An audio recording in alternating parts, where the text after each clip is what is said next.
اعوذ باللہ من الشیطان الرجیم بسم اللہ الرحمن الرحیم واستعینوا بالصبر والصلاۃ ان اللہ مع الصابرین۔ یہ دنیا امتحان گاہ ہے۔ یا رب صلی وسلم دائما ابدا علی حبیبک خیر خلق کلہم۔ اس میں دو طرح کے امتحان ہر وقت انسان کی طرف متوجہ ہوتے ہیں، یا صبر کا یا شکر کا۔ نعمتیں دے کے نواز کے اس پہ صبر کے امتحان لیتے ہیں کہ نعمتوں میں اس کو استعمال کیسے کرتا ہے، اس کو اپنا کمال سمجھتا ہے، اللہ کی عطا سمجھتے ہیں، اور حالات لا کے جان مال اولاد جاہ کا نقصان کر کے کہ یہ پھر کیسے صبر کرتا ہے، اس کو بھی اللہ کی امانت سمجھ کے اس کے پاس جانے کے انتظار ہوتا ہے یا نہیں ہوتا۔ تو یہ امتحان تو ہر وقت ہوتا رہتا ہے۔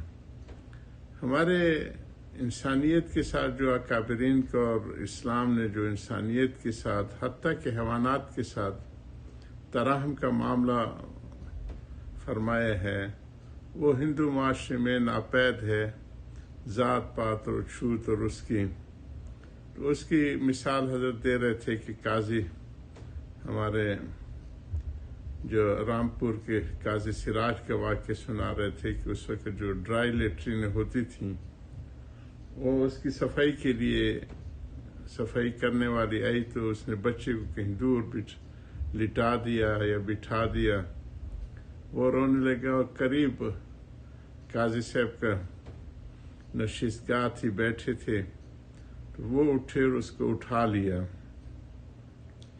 تو اور اسی طرح میں نے بتایا کہ اس حسن معاملگی اور انسانیت کے اکرام کی وجہ سے 90 لاکھ آدمی اس قسم کی چھوٹ چھات سے تنگ لوگ حضرت معین الدین چشتی رحمہ اللہ کے ہاتھ میں مسلمان ہوئے، اور ہند میں جو مسلمانوں کے اس وقت زیادہ تر طبقہ ہے اسی سفر میں مسلمان ہوا، اور دسترخوان ان کو بہت مشہور تھا۔ اب بھی میں نے بتایا کہ اجمیر شریف میں 300 من اور دیگیں ان کی جو ہیں اونچی اونچی بہت چوڑی کمرے جتنی، اور وہاں سیڑھیاں لگا کے جو ہے اس میں کڑچے چلاتے ہیں۔ تو حضرت کا تو وہ تو سلطان ہند تھے، غریب نواز تھے، یقیناً اس کی مثال اب تک ان کے انتقال کے بعد بھی جاری ہے۔ مسلمانوں سے زیادہ ہندو وہاں پہ جو ہے یہ خیر اور اس کی حاصل کرنے کے لیے بیٹھے رہتے ہیں۔ جو بھی بعد والے کچھ کر رہے ہیں یہ حضرت کی تعلیمات نہیں ہیں، لیکن ایک کام تو حضرت بتا کے گئے کہ انسانیت کے ساتھ اور ذی روح کے ساتھ کیسے ترحم کا معاملہ کیا جائے۔ تو اسی واقعے کو ہم پورا کرتے ہیں۔ حضرت فرما رہے ہیں کہ اس تعلیم میں غور کرنا چاہیے کہ اسلام نے کسی قوم کو چھوٹ چھات سے مسلمانوں کو ناپاک نہیں بنایا کہ جیسے ہندوؤں میں ہے، دوسرے مذہب کہ ان کے یہاں چھوٹی قوموں کا ہاتھ لگ جانا سخت وبال کا سبب ہے کہ ان کا دھرم خراب ہو جاتا ہے، یعنی ان کو جیسے ہمارے کبیرہ گناہ سے بڑھ کے شرک کا جو ہے تو یہ ان کے ہاں شرک کے درجے کی چیز ہوتی ہے کہ کسی اچھوت نے جو ہے برہمن کو ہاتھ لگا لیا، گویا وہ انسان کو کتے اور سور سے بھی بدتر سمجھتے ہیں۔ اس سے 229 نمبر صفحے پہ ہیں حضرت کی بھنگن تو قاضی صاحب کی جان نثار ہو گئی، وہی جس طرح میں بتایا کہ معین الدین چشتی رحمہ اللہ کہ اس تعامل سے ساری قوم جان نثار ہو گئی۔ جب تم اپنی چھوٹی قوموں کے اولاد سے ایسی ہمدردی کرو گے تو وہ ہر وقت تمہاری خدمت کی جان اور دل سے حاضر رہیں گے۔ تو جس طرح یہاں پر بچہ ہر شخص کو محبوب ہیں اور ہر ایک کو ان پر رحم آتا ہے اور کسی گھر سے ان کو روکا نہیں جاتا، اس طرح جنت میں یہ بچے جہاں چاہیں گے بھاگے بھاگے پھریں گے۔ یہ حضرت ابو ہریرہ رضی اللہ عنہ کے پیچھے سے روایت آ رہی ہے کہ اس سے ایک شخص نے آ کے پوچھا کہ میرے بچے کے انتقال ہوگی، کچھ مجھے ہمدردی کے کلمات سنیں۔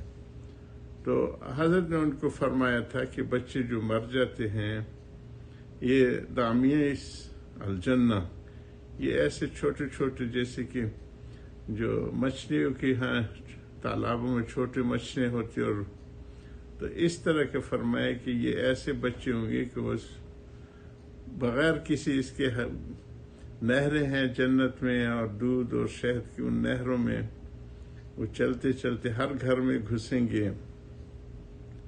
تو اسی کے اوپر حضرت فرمایا کہ یہ دامیس بھاگے بھاگے پھریں گے۔ سو ان حالات کو سوچ کر تسلی حاصل کرو، جس کا کوئی چھوٹا بچہ مر گیا ہو تو ان حالات کو پیش نظر رکھ کے تسلی حاصل کرے اور کہ وہ جنت میں بہت راحت میں ہوں گے۔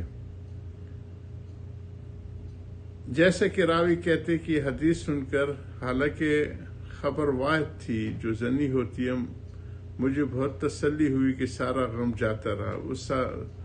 اس سوالی نے حضرت ابو ہریرہ سے فرمایا کہ میرا سارا غم جاتا رہا۔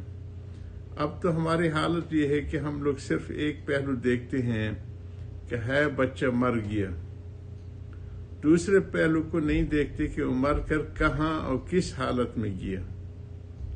ان باتوں کو سوچو تو ضرور غم ہلکا ہو جائے گا۔ اور سنی حدیث میں آتا ہے کہ جب حضور صلی اللہ علیہ وسلم کو وصال ہوا تو صحابہ کو غیب سے اس طرح تسلی دی گئی کہ اللہ تعالیٰ کی ذات ہر مصیبت سے تسلی کے لیے کافی ہے اور ہر قوت ہونے والی چیز کا عوض ہے، اس پر بھروسہ رکھو اور اس سے امید رکھو، کیونکہ محروم وہ ہے جو ثواب یعنی رضا حق سے محروم ہے۔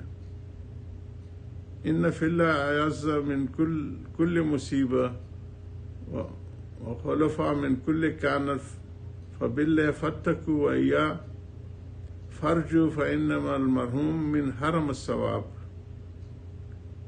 یہ اتحاف السعادت متقین میں یہ عبارت لکھی جس کی اردو کا ترجمہ بتا دیا کہ محروم تو وہ ہے جو ثواب سے محروم ہو، رضا حق سے محروم ہو۔ صاحب یہ کیا تھوڑی بات ہے کہ تمہارے عزیز کے بدلے تم کو خدا ملتا ہے؟ بس اب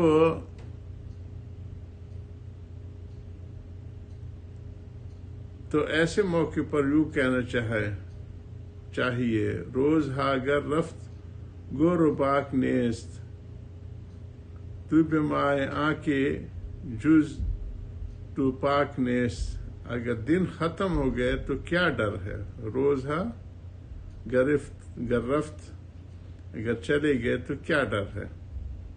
اللہ تعالیٰ موجود ہے، تیرے سوا کون پاک ہے؟ کیا اس سے بھی آپ کو تسلی نہ ہوگی کہ آپ کو اپنے عزیز کے بدلے میں خدا مل جائے جس کی جنت بھی ہے اور دوزخ بھی؟ یقیناً جنت کے ملنے سے خدا کا ملنا بدرجہ بہتر ہے کہ وہ بہت اعلیٰ و عرفہ ہے۔ ذرا مخالفین اسلام اس موقع پر غور کریں اور بتلائیں کہ کیا کوئی برہمن اور پنڈت اور اعلی ہندو ذات کا آدمی بھی ایک بھنگن کے بچے کو گود میں اٹھا سکتا تھا اور اس کے ساتھ اپنی اولاد جیسا برتاؤ کر سکتا ہے؟ ہرگز نہیں۔